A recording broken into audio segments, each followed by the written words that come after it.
Okay, so we'll start, and meanwhile, perhaps more people will join us.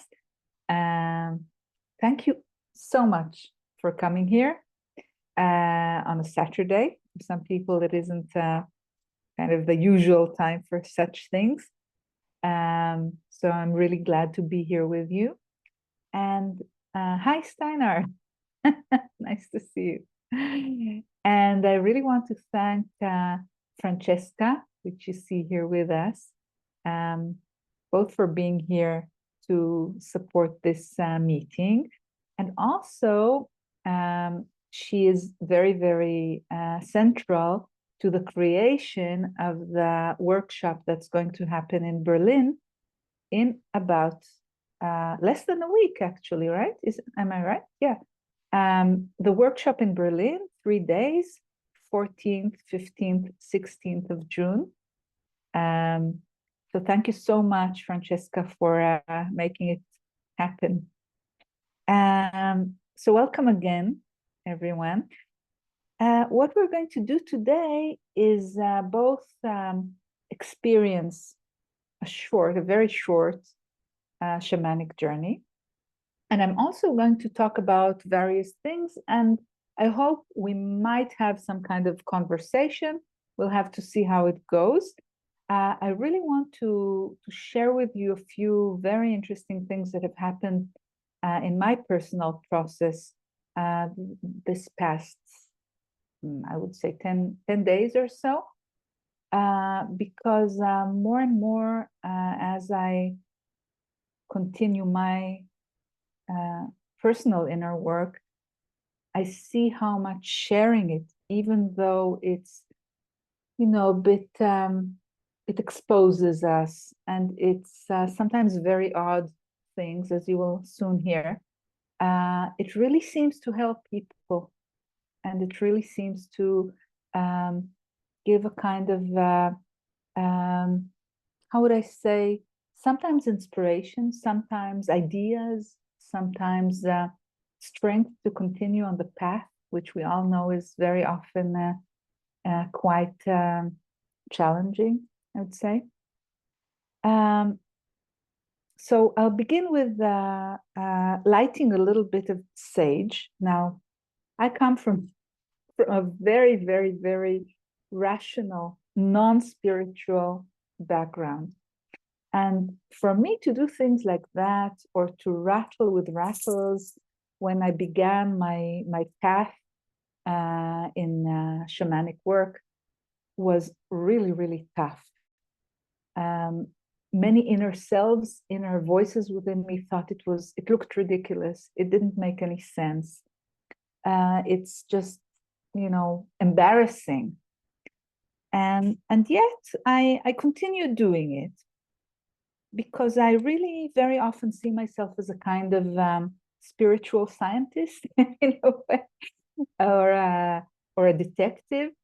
And I'm really interested in, does it actually work or not?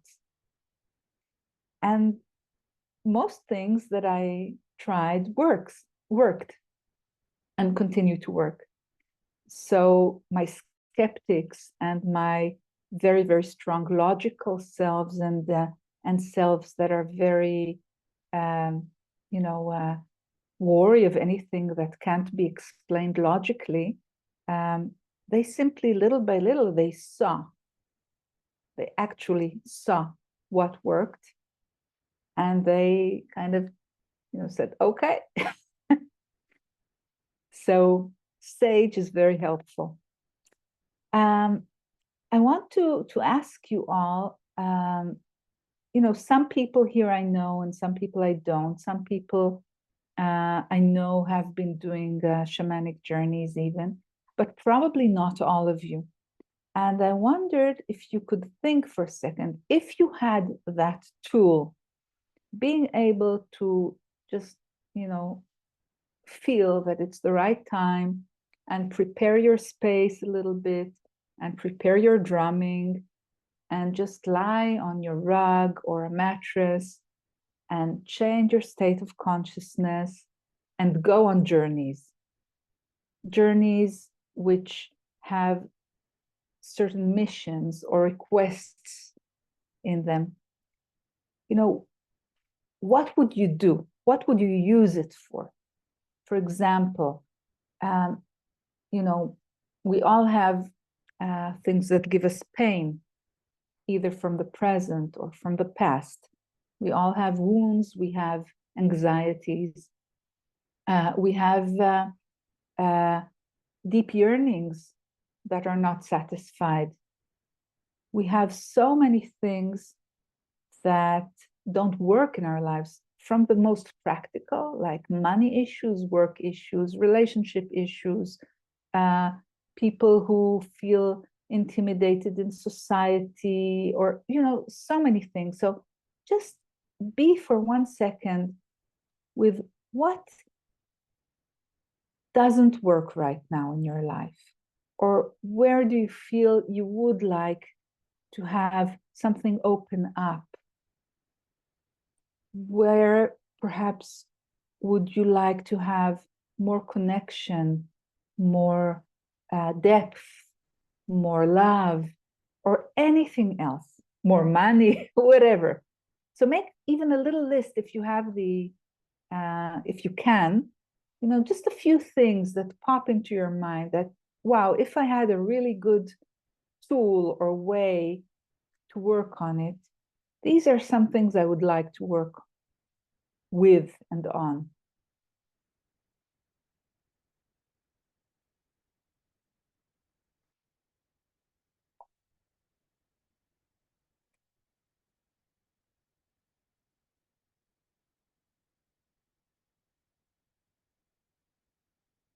And it can be 3 or 4.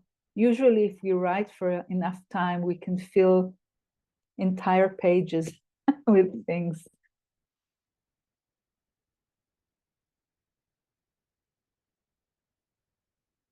Okay. Now, I started my the shamanic part of my life. I see somebody wrote for us. Just a minute, let's read that. Lifelong health challenges, which I recently have new understandings about. Thank you. You're all very, very welcome to write in the chat, either comments or questions or requests, and I'll see what I can, you know, incorporate into this hour. We have financial stability, what diet serves me best. Okay, so you continue writing, and I'll just say a few words about this instead of what I meant to say. For example, health challenges. Most of us have some of those at least. So this is one of the things that we can work on in many ways, but definitely through shamanic journeying. You know, sometimes one of the types of journeys that we can go on are healing journeys. It doesn't necessarily mean that with one journey, you know, everything works out and you're healed. But sometimes that happens too. So it can happen, but it can also be a very long process. A lot of it depends on the deep reasons for health issues, of course, and many, many other things. But I remember, for example, one time I had this terrible problem with my teeth, and it helped immediately. You know, I needed to take care of it later, but I had immediate relief. But also I can say, touch wood, that through all my work, not only shamanic journeys, I think a lot of my, I think I can definitely say that my health improved. Financial stability, or what diet serves me best. So when we become proficient at doing shamanic journeys, then sometimes, for example, we can go on a journey that would say something like the mission can be something like I'm going on a journey with my spirit guides to find out what I should eat. Okay. Now, in the beginning, we have many doubts, and sometimes we don't believe what we hear, or, you know, communication isn't yet clear. But if we do it enough and it becomes a part of our life, then we can begin to get amazing information. For example, a teacher can come and say, listen, you're not supposed to eat this and that. Or if you ate more cauliflower, you'd feel much better, or stuff like that. And once in a while, I got recipes, for example, how to create a certain soup to heal, or how to create a certain mixture of oils that would be good for me, and stuff like that. So again, it doesn't necessarily happen immediately. It's something that we need to work on until lines of communication are really good. But this can happen. The same with financial stability or any other thing of that nature. It doesn't necessarily work like that. Sometimes it can, but very often it's a process. It opens up gradually. What about belonging, love, well-being, significant other, healing past trauma? All of these can be things we work on and ask help from in the journeys. But I want to say that even if we go on a journey that is not specifically for it's not, I don't say I'm going on a journey to feel belonging or to feel well-being or to feel loved. I went on a journey on some completely other issue.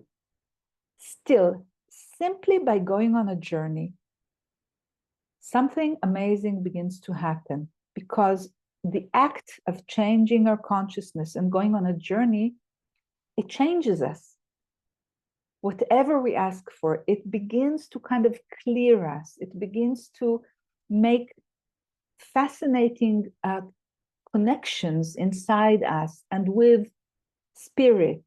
And the entire thing, the entire experience, especially if we do it again and again and again, creates naturally more love, a feeling of being nurtured, a feeling of not being alone, a feeling of being supported, a feeling of well-being. Of course, again, it can happen very quickly. It can take a few years, but the thing is, it works. That's what I see with me and with many of my students. Yes, there will be a recording to the meeting. I'm answering questions in the chat. Okay, another interesting thing. A desire to understand the current situation in Israel or in the world from a higher angle. That is a really big one, and definitely can be done through journeying. Yes. So thank you for all this.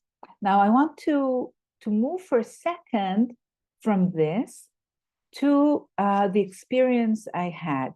Now the experience I had wasn't exactly a shamanic journey, but I work in so many ways in my way, which I call the flowering diamond way.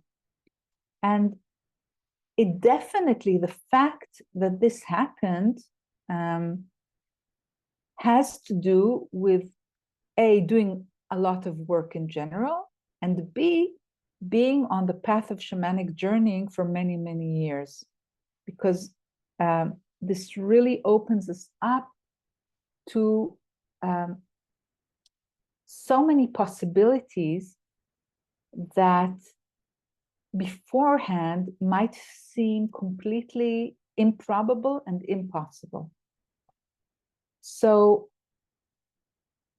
last Friday, I was going to meet a friend, and I had some other plans, and I was walking, and it wasn't even a very hot day. I was walking.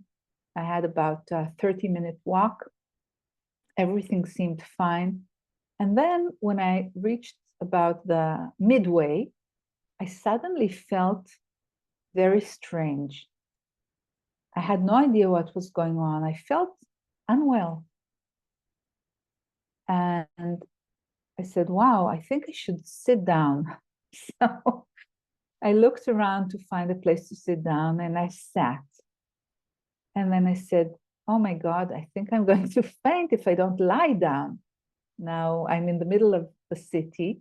Luckily, I didn't really feel like lying on on a sidewalk or something like that. But I was in a place where there was a little bit of muddy grass. Not very wonderful, but better than a sidewalk. And I felt there was nothing to do. Now I don't faint, it's not something that happens to me. I'm very healthy and very energetic, and I don't remember anything like this for many, many years. But there was nothing to be done, so I lay down. And then some really nice women came over very quickly and asked if I was okay. And there was this wonderful young woman with a baby. Her name was Noya. I asked, said, can I bring you some water? Do you need any help? And she kind of watched over me. And then I called my friend and I said, listen, I think we need to cancel our plans, but could you take me home? And so I got home and I was better, but I was feeling really, really strange. I went straight into bed. And then the most amazing thing began happening. One layer of it was that I was feeling ill, really unwell, not terribly, but unwell. And even at some point, I had a fever. But at the same time, I was beginning to feel these amazing, amazing feelings in my body. Some of them were already familiar to some degree. And those are feelings that I often call, for those of you who know me, feelings of the embodied new world.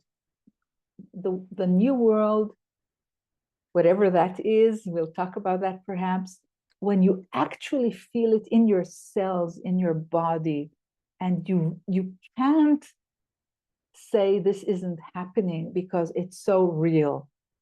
And these feelings I've known for many years now, and they keep, becoming stronger and stronger the more I do my inner work. And once in a while, they stop for a while and then they come back. And so some of it was already known to me. And those were feelings that could be perhaps, trying to describe the indescribable, perhaps like a very magical feeling inside the body, a feeling of a miracle inside the body, a feeling of light inside the cells in the body, a feeling of holiness inside the body, things like that. So these things I already knew, but they were much, much, much, much stronger. And they were kind of traveling inside my body, and they were also reaching new places in the body, places where I usually don't feel these things. The legs, the arms are sometimes take less part in these things. And now it was very, very powerful. And then really new things began to happen that I've never felt before.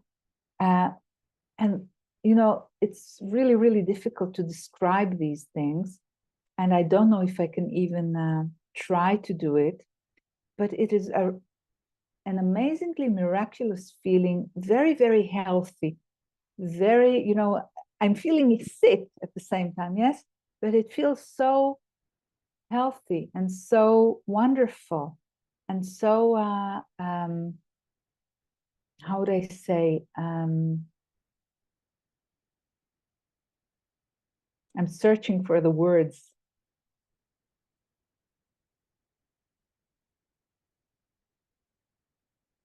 I said miraculous, and little by little something more happened. And that is, I was feeling this thing that I can't explain. It was as if my body was becoming something that I called a living gem. A living gem. And such a beautiful, beautiful feeling. I can't begin to express how beautiful and how wondrous that is. Now, as I'm feeling this and also feeling ill, I keep knowing and thinking, this isn't only for me. If I can feel it, it is in our genes. You know, perhaps Francesca would feel something in her way. It doesn't need to be the same as I feel, but these things are in our potential to feel. And these things are not just a gimmick. It's not just how lovely to feel so wonderful. It is lovely and it's worth a lot. Just that, without anything else, is worth a lot. But just imagine going in your life feeling more and more things like that. You know, it might take a long time to feel exactly like that, but who knows? And it might be, and each step on the way can be wonderful and be very, very balancing and wholesome and nurturing in its own for its own sake, in its own sake. And so just imagine walking in life like this, what effect it has on people around you, what effect it might have on things happening on a world scale and, you know, on a collective level and stuff like that. Everything you do when you are the new world, or whatever name you want to give it, is completely different than if you do it as the old world, which is very, you know, very tired, very sad, very angry, very, you know, I don't want to go there. Very dark in some ways. It's also lovely. It's very interesting. I think one of the reasons we don't all immediately go to the new world is because it has a fascination for us. There's so much drama in our old world, and drama is fantastic. You know, it's really, really interesting. It's wow, you know, opera and, you know, wow, and feeling strong emotions and having these amazing stories and tragedies and wars and stuff. It's fascinating. And we got used to it. And kind of deciding that we've had enough of it isn't that easy for us. Just, you know, it's much more complex than that. It's one interesting aspect of that.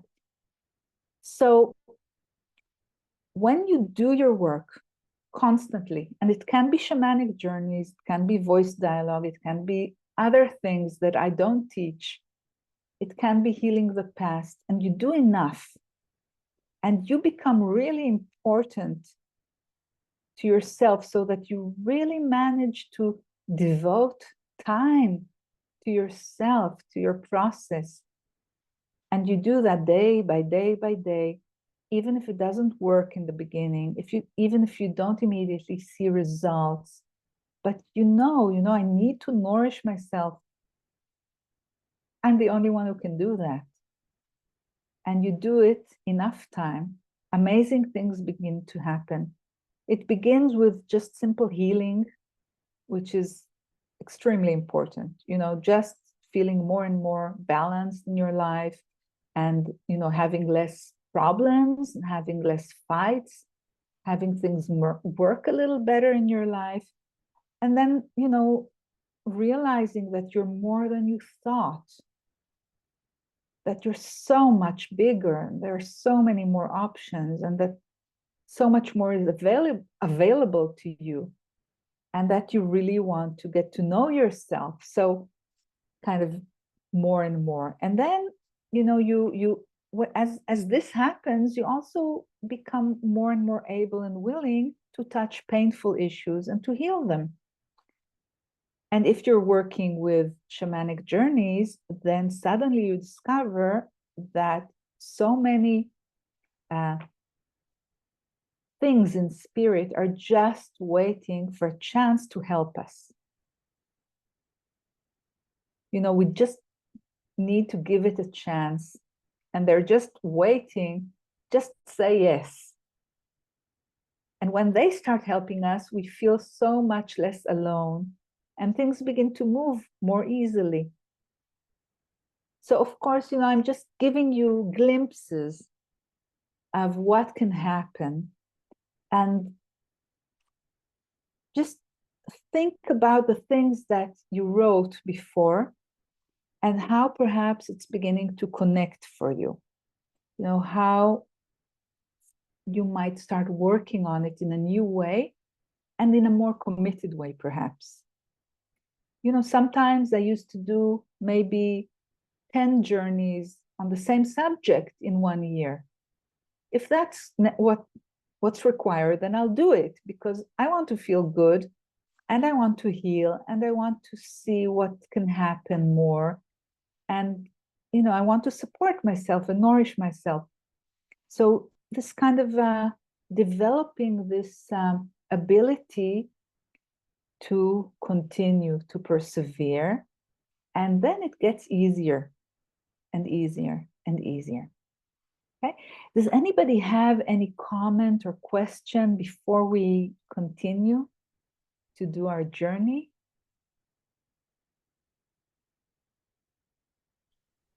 Maybe mentioning the difference between this kind of shamanic journeying and journeying with substances. Great. Yeah, thank you for that. So many people nowadays do shamanic journeys with various substances. It can be plant medicines, and it can be more synthetic things. And this can be extremely helpful for some people. Like anything, there is nothing in the world that is the right thing for everybody at the same time. So for some people, it can be the best thing to do, and for some people, it can be dangerous. It's just the nature of things. But for many people, it's a great way to open up to so many things. And yet, when we do shamanic journeys with substances, there are certain things that are more complex. For example, if I take a substance, then until the its influence ends, which can sometimes be a few days, it depends, I'm on the journey. I can't say that's enough for me, I can't take it, or something like that. And then it can take a long time yet to go back to kind of the ability to do the normal things that we need to do in life, shop and cook and go to the bank and stuff like that. So this is one thing that is a bit more complex. Another thing is that, as I said before, it's not for everyone. For some people, it might not be the best choice. And another thing is that very often to do journeys with substances, we need a teacher to be with us. Otherwise, it can really be dangerous. So we need a guide. So sometimes we need to go on a retreat, a 7-day retreat, or go to the Amazon, or things like that. So it takes more time, money, effort. I'm not saying that it can be very, very helpful if done responsibly and wisely and with the guidance. It can. But when you do shamanic journeys without substances, I can suddenly say, okay, I think I need to go on a journey. And, within 20 minutes, I'm on a journey at my home. And when it's over, more or less, it's over. I might still have a little bit going on, but generally speaking, I went on a journey for half an hour. I maybe worked on my journey. I wrote notes, but, it's very, very convenient, and you can do much more like that. And it's because you're not ingesting anything, it's generally safer. So less surprises, I would say. And it can still be amazing, amazing journeys. And for those who do journeys with substances, and this will be the last thing I say about this today, I often have students who come to study how to do journeys without substances, who have experience with substances. And very often they say, wow, I can't believe how deep journeys can be without taking anything, just using a rattle, some sage, and listening to drumming. How is that possible? But I've heard it again and again. It is possible. Sometimes it takes time. For me, for example, it took time. I wasn't one of those people that, just go on a journey and the first one is wow. No, I had to be very, very patient before that started to happen. So for some people, it's immediate and they're just, they're naturals. And for some people, it can only happen in the 10th journey or the 20th journey, but it's so worth it. And I don't know of anyone who really tried and did not finally succeed, because it's there for us. It's our birthright. It doesn't belong to anyone. It belongs to all of us. And it's really, really there for us to figure out how to contact this option. Okay. So now we're going to do a tiny little journey. Now, journeys, the way I teach them, are not guided. Sometimes, I do 1 or 2 guided journeys just to make it easier for people in the beginning. But the real thing is unguided. But in order for us to have a good experience that is both very short, very, and safe and stuff like that, this time we'll do it in a guided way. It's going to work like this. In the chat, let's see, Francesca, can you put the link to the drumming in the chat? Francesca will put it there. Great. So it's going to work like that. We all have to be muted except for me. You go into the link that Francesca is posting now. And, once it's open for you, then, you can just start playing it. When we begin, I'll say start now, and then we'll all be, in the journey together at the same time. Okay, so just figure it out, find where it is, and be ready to press play. Okay, and now think about one of the things that you wrote earlier, one of the things that you want to work on. Okay, so you think about that and choose one.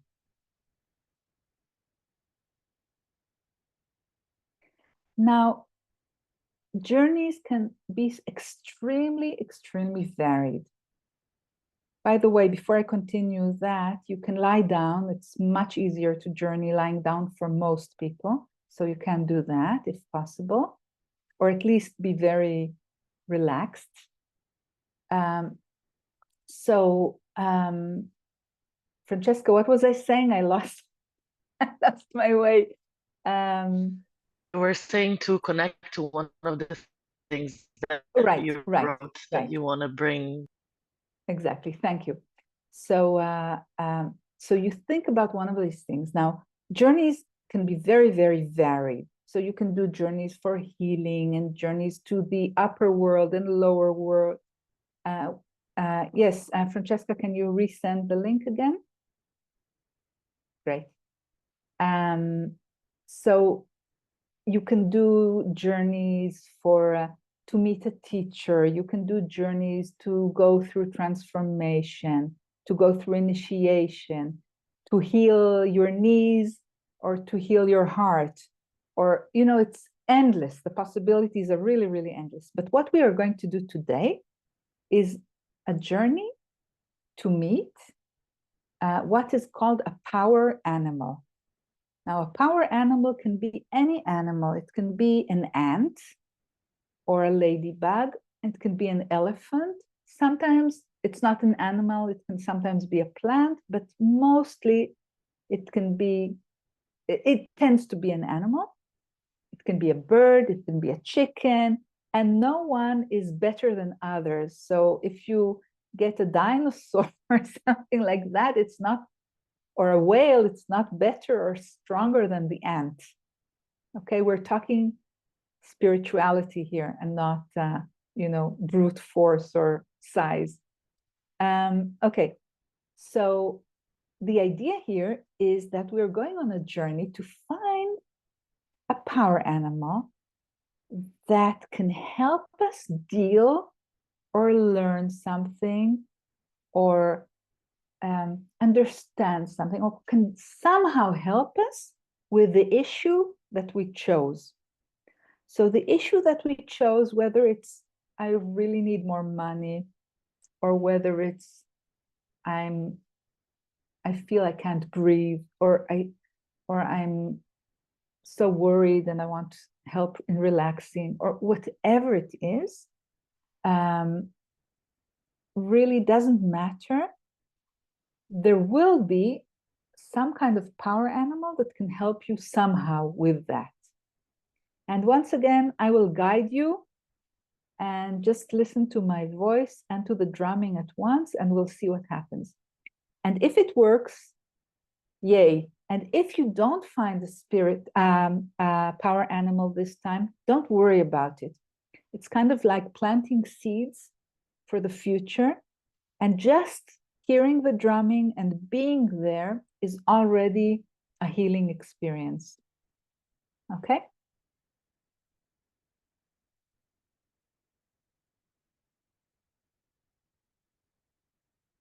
All right.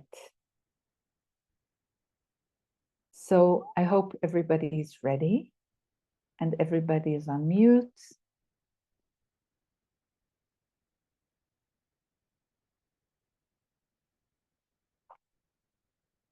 And lying down.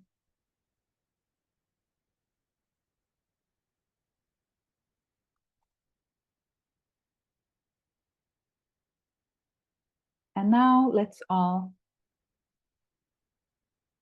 begin the drumming together.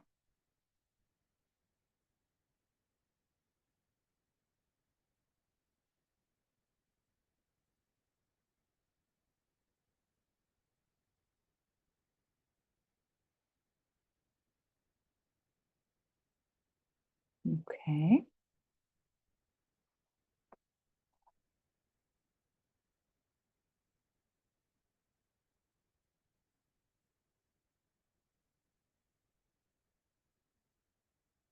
And we just listen to this rattling and allow it to change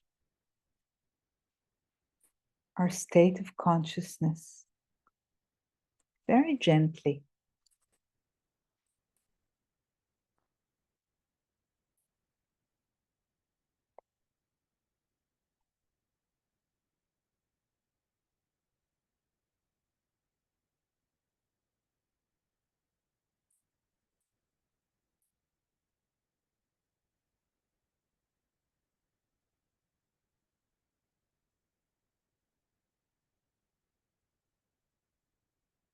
And now say with me,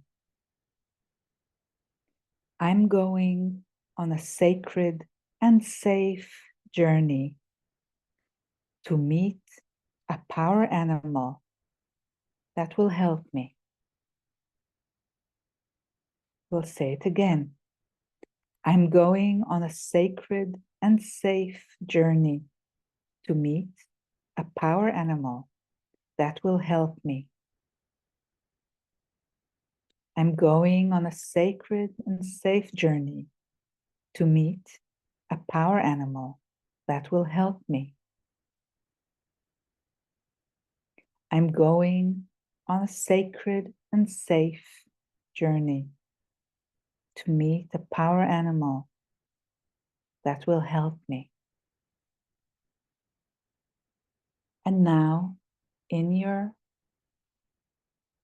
imagination, you're somehow going to a place which we call your power place. It is a place, usually it's in nature, a place where you really feel good. So trust the journey to take you to a place in nature that you actually know that you've been there, where you felt really empowered, connected, calm, loving.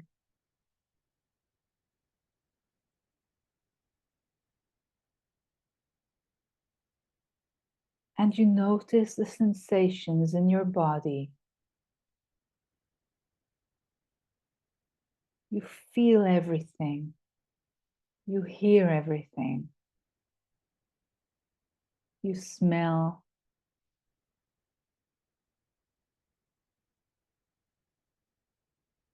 And as you are beginning to walk around or fly around or swim around in this power place of yours, you begin to look for your power animal. Now you may meet various power animals, not necessarily all for you. Ask them, are you my power animal? And they might say yes or no, or give you some kind of hint. And maybe nothing is happening. And if so, be active. Say, I really, really want to meet my power animal for now that will help me with the issue that I'm thinking about. Please come or give me a hint what to do to find you.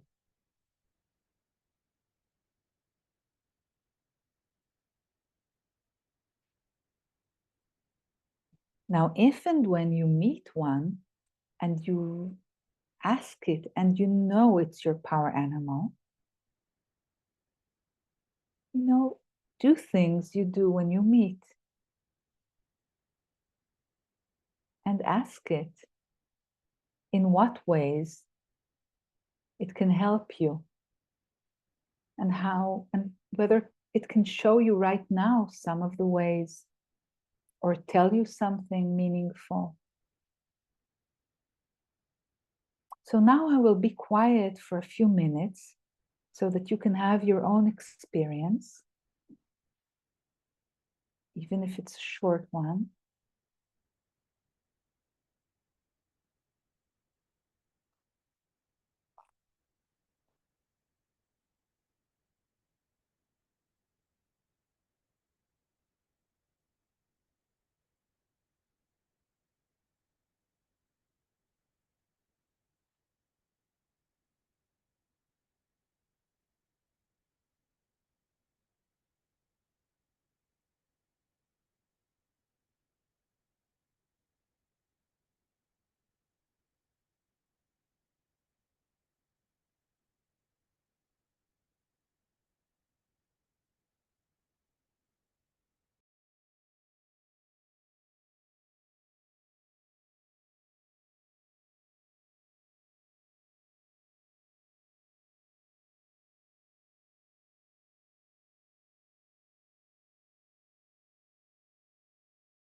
Now, since this is a very, very short journey, and just a taste, ask the power animal that came to help you, how does it recommend for you to keep in touch with it so that the help can continue as long as you require it?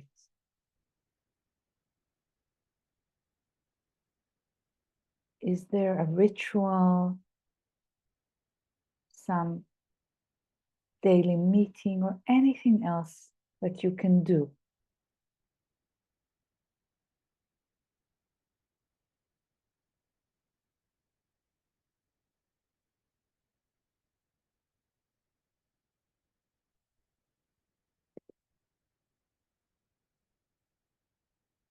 And ask it if it's coming back with you to regular reality,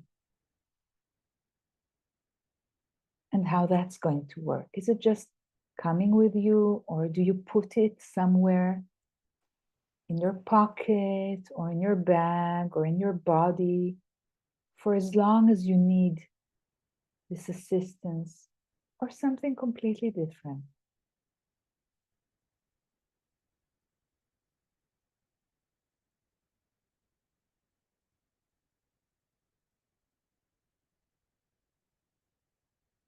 And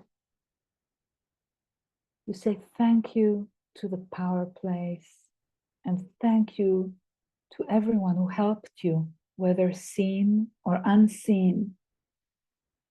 And you go back to where you're lying down in regular reality, into your body, in the right time and place.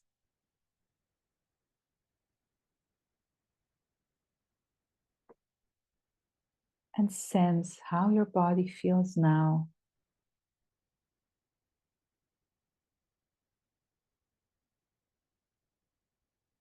What you perhaps understood, felt.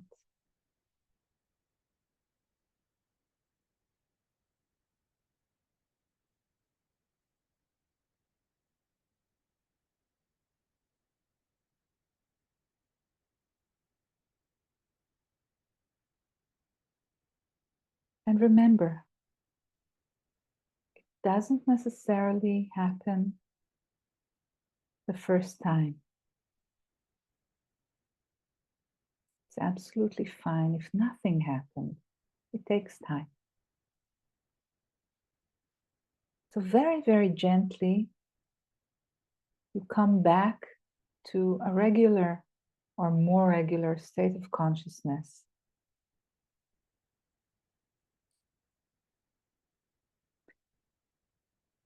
And if there's anything that has happened that you want to share or ask about the journey, or about shamanic journeying in general, or about what I told you earlier, or about the shamanic workshop in Berlin, or anything else, now is the time, and you can write in the chat.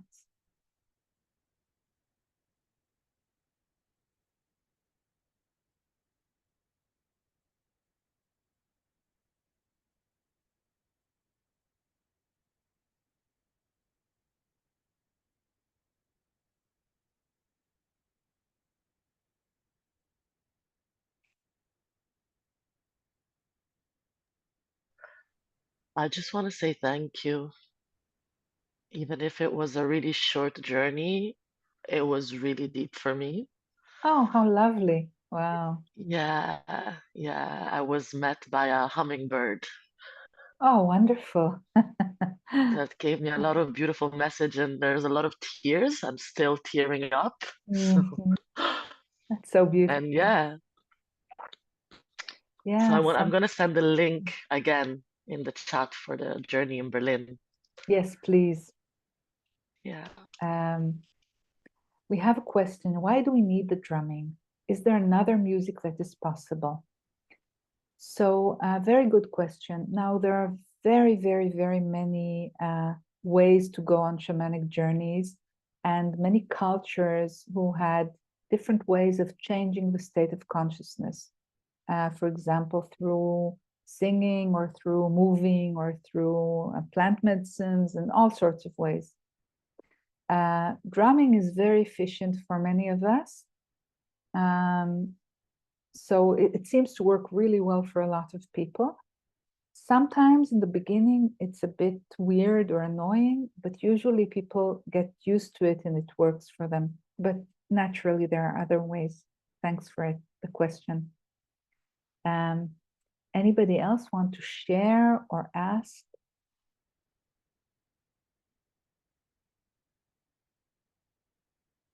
Can you learn shamanic journeying online, or do you have to find an in-person teacher?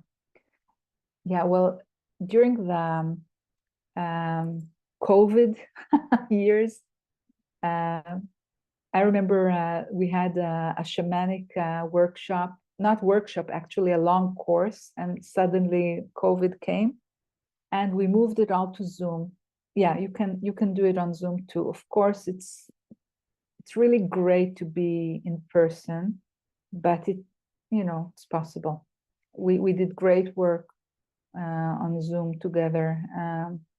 At least I think 2, maybe 3 courses without any meeting whatsoever. So yeah. Anything else that you'd like to know or ask? Okay, somebody wrote, thanks. I met a doe, a female deer, and got a strong, tender guidance. Wow. Lovely. Once again, I always think maybe not everybody met someone, and don't feel bad about it. Again, I remind you, I've become a teacher, and the beginning was so slow for me, nothing worked. So it doesn't mean that you won't be able to go on wonderful shamanic journeys if you have enough patience. Okay, it's beautiful. Now, if you did meet a power animal, one of the important things is to keep in touch. It can just be, like a dream that evaporates. But if you, for example, met a doe and you continue working with a doe, talking with it, feeling it in your body, having a picture of a doe on your screen, it can be so many things, then probably the effect would be stronger. And of course, if you already know how to journey, then you can do more journeys, and then you might deepen your relationship. And then other things start to happen, of course. A great question from somebody here. Guidance for safety. What in us can we expect to meet? Okay, so what we did here was really a taste, and I was kind of keeping it safe for us all in a way, with the help of all sorts of things. And it's really wise to study how to do it safely. Usually when you do it in the right way, nothing bad will happen to you, because you kind of have guides. You don't just go into the unknown like, okay, I'm going into outer space. Hey, you don't have oxygen there. So you just, if you actually learn how to do it, then you know how to do it in a safe way, and it becomes very, very safe. If you just do it kind of as an experience or a gimmick, or I just want the high of it, or the fun of it, or something like that, then it can go to less great places. And of course, when I teach exactly what to do and how not to do it and stuff like that. So my request from you is, unless you have a lot of experience, to study it at least a little bit before you go alone. That's my recommendation. Of course, everybody can do what they please. Anything else as we're really, really nearing the end? Okay. I saw a dog sitting on my left side. I felt tears, and it felt in me. He came to remind me of loyalty to myself. Wow. I have shivers with everything that you're sharing. Is it my imagination? How do I know I understand it correctly? The fact that you felt tears and that you immediately thought of loyalty to yourself, to me, it says that it was not you imagining stuff, which can happen, that it was a real deep experience. Now, of course, as I told you before, I also had really strong skeptics and logical sides and stuff like that, as we all have, and I had them in abundance. So, of course, wow, we got a very, very important message here now, that some hostages were now released. Wow, shivers. Okay, thank you. So the feeling that it gave you of tears and emotions, something stirred you deeply. This is usually kind of something that can help you not only listen to the skeptics that say, you're just imagining it or something like that. Okay. And then you can check it. You can, say, well, I'm not sure, which is absolutely fine. And just continue working with your power animal and see what happens. Be a loving detective of yourself. Be a good scientist, a kind scientist. And little by little, you won't be able to have a real experience and doubt it. And when it's not a real experience, you'll know. And that's fine. Okay. So anyone wants to say something as we are really wrapping this up? You can, of course, be in touch with us if you have questions about Berlin or about anything else. For example, through Facebook or through my email. I'll put it down here.